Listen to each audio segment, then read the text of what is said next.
to be here tonight. First, the rules out of the way. Remember to turn your cell phones off, because we don't want to disturb the watching of the film. No food or drink. And they wrote down for me, no talking because it's annoying. But no talking because this is, we're here to have a different experience than we would in the multiplex as far as watching a film. And tomorrow night is another special presentation. So archivist Stefan Dressler from the Munich Film Museum will be giving a presentation on called Hollywood Speaks German, about the German language films that were made in Hollywood, mostly in the 1930s. And I'll be here, and I think that's going to be a lot of fun. And he's a very engaging speaker. And we have the programs outside, if you want any information on films that we're showing the rest of this month or next month. So I'm very pleased to be able to introduce a longtime friend of mine, John McElwee. John is well known in the circles of film collectors, and most in the last couple of years because he has a wonderful blog called Greenbrier Picture Shows, which looks at old movies in ways that bring up facts about how films were sold and marketed and how they were received by audiences, which gives a fresh view of movies that may be very familiar, and also ties into his personal life growing up in North Carolina, which only coincidentally happens to be the state that I grew up in. He's the author of 2 books.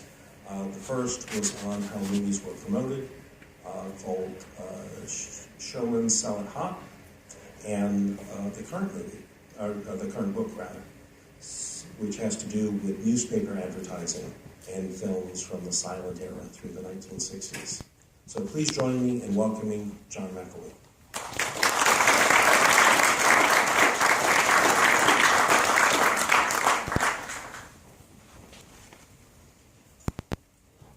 So all of you drove through rain to get here.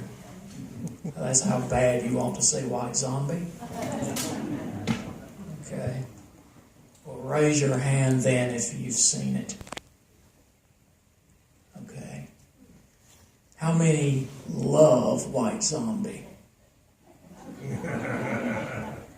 Is there anyone in here for whom White Zombie is a religious experience? Because there are such people. I have met such people. One of them wrote an entire book about White Zombie. I think it's over 300 pages for a 69-minute movie. Now, it wasn't always 69 minutes, because tonight you're going to see footage that hasn't been seen since 1932. And may not have even been seen in 1932. I don't know. But this is a brand new restoration from the good people at UCLA Film Archive.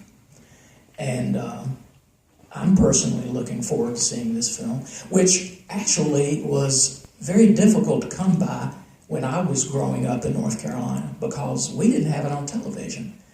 And I was all grown up before I finally got to see White Zombie. And it was late enough at least not to stunt my growth. But it's really less a horror film than a fairy tale. And I think that's a good spirit in which to approach it. I think that's the essential quality of the film, is it doesn't try to register in terms of scares so much as atmosphere. Now, the title itself might imply something more current. I won't try to pretend that White Zombie is as awesome as The Walking Dead that you get on, what is it, Sunday night? When is that on? Or now they call it Fear the Walking Dead? Anyway, it's nothing like The Walking Dead. It has Bela Lugosi, who, for serious film folk, hardcore film folk, is one of the great gods. And how many here love Bela Lugosi? Good. Well, I read in monster magazines in the 60s that Bela Lugosi only received $750 for making this film. Now, even when I was 11 years old, that really didn't seem like a lot of money to make a movie, especially when they had just given Elizabeth Taylor $1 million to make Cleopatra. So consider the disparity there. But that's part of the greatness, too, of White Zombie, is, well, just everyone connected with it being exploited in some way, you know? But it was a success. It was a great success. At the very bottom of the Depression, it had a profit of, over $100,000. It did very well. And you're going to see a few ads that I brought along to illustrate just how the movie was sold when it was new. Now, it stayed in circulation for years after it was originally released in 1932. Our little theater in the town where I grew up, which is Wilkesboro, North Carolina, brought back White Zombie in 1947. Now, the rental that they paid, the flat rental, in order to run White Zombie for like 2 days was $20. That's all they paid. The admission to our Liberty Theater was a dime for children. For adults, it didn't go higher than 50 cents. So that's the kind of level of money we're talking about for this movie. From way back in 32, right through the 40s, into the 50s, when it wound up on early television. In fact, they say that Bela Lugosi used to sit home alone at midnight and watch White Zombie and dream of that $750, which nobody was paying him by that time. So there's a lot of legend connected with this picture, and a lot of good memories for people who have seen it many, many times. Let's take a look then at some of the ads that I have put together over the years from scrapbooks, from newspaper pages, many of which ended up in the book that I brought along tonight called The Art of Selling Movies, which is a celebration of theater ads in newspapers. And I have a few copies out front. If anyone is interested on the way out, they'll be available. Now, yeah, have a look at this. This is from the first release in 1932, and you can see the way this film was sold, or at least one of the many ways in which it was sold. Now I'll shift on to the next one. And you have this supine pose by the woman who really bears no resemblance to the leading lady, Madge Bellamy, but it's cartoon art that effectively puts over the sensation to be had in White Zombie. And if you look at the ad copy, which deals with a burning, glamorous love tale told on the borderland of life and death. Well, that sort of copy was commonplace to any and all ads to promote a film called White Zombie. I mean, how else do you sell it? This is a nice one. This is also from the first release. 26 cents to get in. That's a lot of pennies that you accumulate by the end of the day, but there it is. I think that may have been a tax involved, like a local sales tax. Then we have a definition, a helpful definition of zombieism and zombies at the bottom, and the admissions. 25 cents until 6 p.m., 35 cents if you choose to invest your evening in White Zombie. Comparisons with Dracula and Frankenstein. So it was part of a trend, part of a cycle of horror films that were suddenly very popular in 1931 and then in 1932 when this came along. An atmospheric ad, again at the bottom, 25 cents before 6 p.m., and we have more ad copy.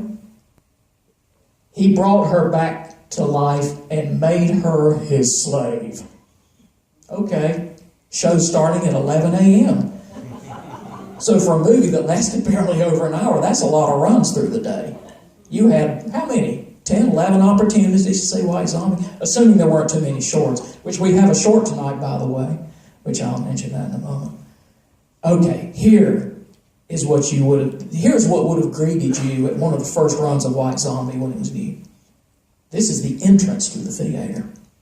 Now, for myself, I think I would have stayed 69 minutes in front of the place just to look over all this, and never mind the picture. But what elegant displays. And this was commonplace in those days. I mean, they really dressed up the front of theaters because they were after pedestrian trade. They wanted people walking by to be enticed into the theater. Because after all, it's not as though they could see the films advertised on TV because there was no TV. They either saw the newspaper ads or they went by the front and saw the decorations and the promotion, and then they went in. So here's an example. Okay, here is a revival for White Zombie, now called White Zombies, and it's supporting a really sleazy, trashy, disgusting film called Lash of the Penitents, which I used to have a trailer for that film, and I mean, it was alarming, the things that they did in that picture. So, appropriate double feature, however. And yes, well, here we are with the book, which I mentioned earlier.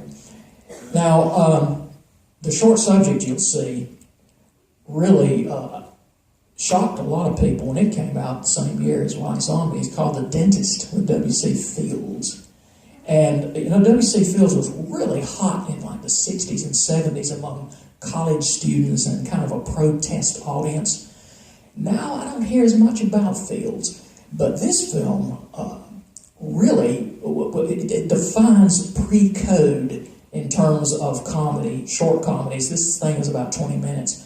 Well, you'll see why, because from what I understand, this print is quite uncensored.